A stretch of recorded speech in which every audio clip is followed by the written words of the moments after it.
السلام علیکم ورحمۃ اللہ وبرکاتہ۔ میرے پیارے عزیز طلباء، آج میں آپ تک فیوچر کنٹینیوس کے حوالے سے ایک ویڈیو لے کے آیا ہوں۔ What is future continuous? Future continuous کیا ہے؟ زمانۂ مستقبل میں جب کسی کام کا لگاتار ہونا سمجھا جائے اسی کو فیوچر کنٹینیوس کہا جاتا ہے۔ جیسے زید بازار جا رہا ہوگا، زید کھا رہا ہوگا۔ اب اس کی علامت کیا ہے؟ جملہ کے آخر میں، یعنی اردو یا ہندی جملہ کے آخر میں رہا ہوگا، رہے ہوں گے، رہی ہوگی، ہوگی۔ جیسے زید بازار جا رہا ہوگا، زید اور بکر بازار جا رہے ہوں گے۔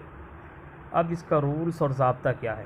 اس کا رولز اور ضابطہ یہ ہے کہ سبجیکٹ پلس ول بی یا shall be plus V four plus object.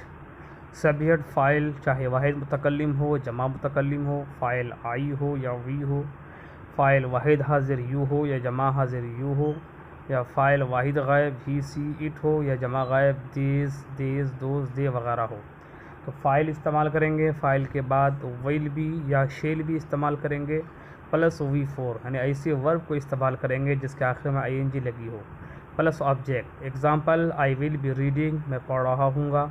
Zaid and Bakr will be reciting the holy Quran, Zaid اور بکر قرآن مقدس کی تلاوت کر رہے ہوں گے۔ دوبارہ سماعت کریں۔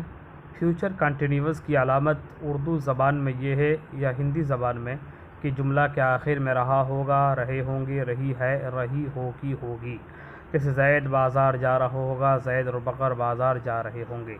اور اس کا رولز کیا ہے؟ سبجیکٹ پلس ول بی یا shall be plus V four plus object. Example, I will be reading, میں پڑھ رہا ہوں گا۔ Zaid and Bakr will be reciting the holy Quran, Zaid اور بکر قرآن مقدس کی تلاوت کر رہے ہوں گے۔ میرے پیارے عزیز طلباء، آپ دوسروں تک اس ویڈیو کو پہنچائیں اور ہمیں دعائے خیر میں یاد رکھیں اور ہمارے چینل کو سبسکرائب کریں۔